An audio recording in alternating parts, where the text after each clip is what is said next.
Josh has been a client of mine since July 2024.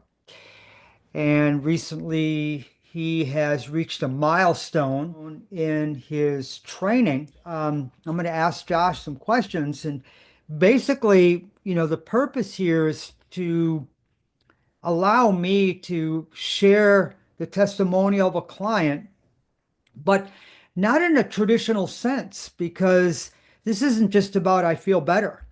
This is about his journey, which he is still on. Maybe describe the conditions that you had and then, how you found me. Yeah, absolutely. So I was dealing with a multitude of problems, specifically joint pain related. Everything from it really was onset with shoulder pain, and then came knee pain, ankle pain. So it sort of went down the chain, and it was something that drew out over the course of almost 2.5, 3 years of getting initially injured, trying to patch it myself, and then you know, getting injured even more and not being able to do progressively less and less and less since that initial injury. And I had worked with, other practitioners, whether it be, you know, um, someone who's a physical therapist through going through the doctor and getting a referral, through seeing a doctor, having x-rays done there, to even, working with other trainers just at gyms to try and understand the issue that I was having, which was, more or less chronic pain in multiple joints. And it got to the point last summer where, I was having trouble walking.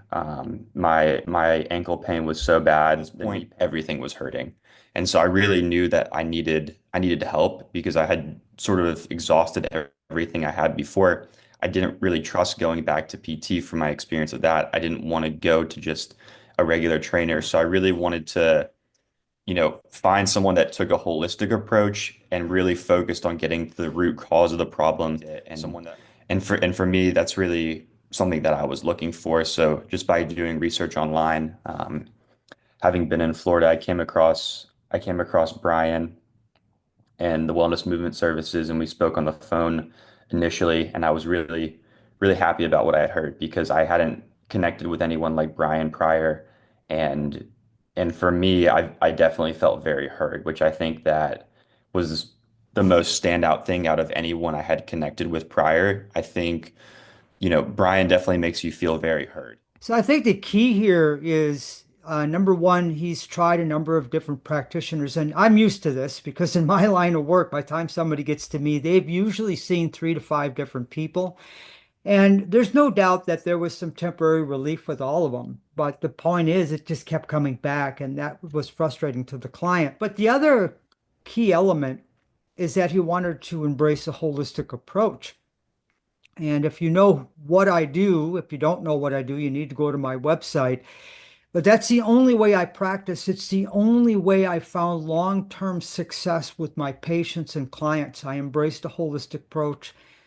But again, holistic. So, Josh, why don't you kind of explain to them after we talked and and I was really upfront and honest with him about how I'm going to go about helping him, that we were talking about taking a more comprehensive approach and looking at lifestyle. So, kind of share with them that part of the journey and then Yeah, so when it comes to sort of the, looking at things from a holistic point of view, I think that's really important where you need to understand that, to get out of the chronic pain, it really is a journey. And it's not just isolated to one specific muscle group or one specific shoulder or knee issue. Because traditionally, when I would go see someone, it'd be, okay, you have knee pain, let's address the knee. When in reality, it's really, a holistic point of view from both, looking at different muscle groups within the body and the physical aspect, but really from the emotional, the nutrition, how you're sleeping and taking care of yourself. Because, I just learned so much from working with Brian that, sleep can be something that can put you over the edge and be inflamed if you're not getting good sleep. Eating foods that are not organic and not what was designed for you to consume can make you inflamed. Not understanding how to handle stress, sort of slowing down and looking at the pieces outside of the physical was very important in the overall journey of understanding, where am I at right now and how do we, sort of get to the root, get to the base, and then make some tweaks and changes so that as we improve the physical, as we do the exercises week to week, we're making progress physically, but we're also supporting ourselves from a sleep standpoint, an emotional standpoint, and a nutritional standpoint. So that's So what I kind of did was I came up with a method that provides the client with an operations manual. He's got a system to follow for exercise. He's got a plan to follow for wellness. It's about the whole body.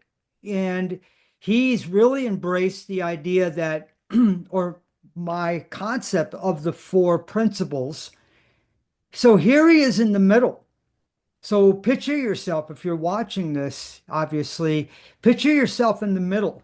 And whatever you're dealing with, whether you got pain, you got digestive issues, or you have some other wellness challenge that you're dealing with, these four principles have to be addressed together. So when he comes to me, he's got a physical complaint, right? But we began um, I began by asking him, like he said, it's not just a back problem or a shoulder problem. It's a body problem. And body meaning that later on, after he decided to work with me, we then began to look at what are some of the contributing factors in someone's emotional health. So, like I said before about rating and ranking, a lot of people out there know that they have to keep their blood pressure in a certain range. They know they got to keep their cholesterol within a certain range. And if they go outside the range, they're at risk for challenges. Well, I thought, why not rate wellness and movement and find out what a baseline is and find out where they're at and bring them into that baseline.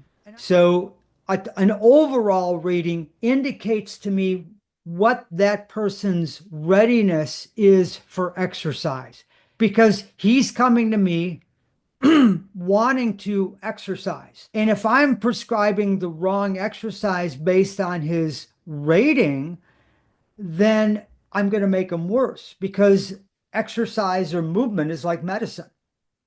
And if I wrongly prescribe it, it can have side effects. Example, what was his readiness for exercise?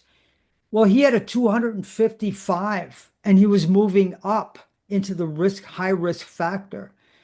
So I had to come up with an exercise system that could loosen the muscles that were tight, strengthen the muscles that were weak, but without aggravating him or sending him into what we call a high physiological stress load. And his sleep got better. Oh, share with him what you did to bring your sleep cycle, your sleep wake cycle into a better rating. The thing that really helped for me is, understanding the importance behind sleep from a recovery standpoint and letting your body regenerate and recharge. And for me, it was really all about, wanting to ensure that I was doing what was best for me and my physical health. So that helped me, sort of fall back into, when it's time for bed, it's time for bed. And then, I mean, even to recently understanding about when I drink coffee throughout the day, and knowing not to go too late in the day because that can have effects in the evening. And the other big aspect too is that the phone, and some tricks there is, I put my phone in the red light mode before sleep. So if I am on it and that's something that I can't avoid, at least I'm not being blasted in the face with blue light. That's going to make it even harder to fall asleep when it's time to fall asleep. And also understanding, that you can put your phone in airplane mode, that you can, turn off the Wi-Fi and do things like that where you're not being blasted to with EMF radiations. And that's kind of a deeper level of things. But when I started doing that, it really changed the game for me outside of just being mindful when I'm going to bed and what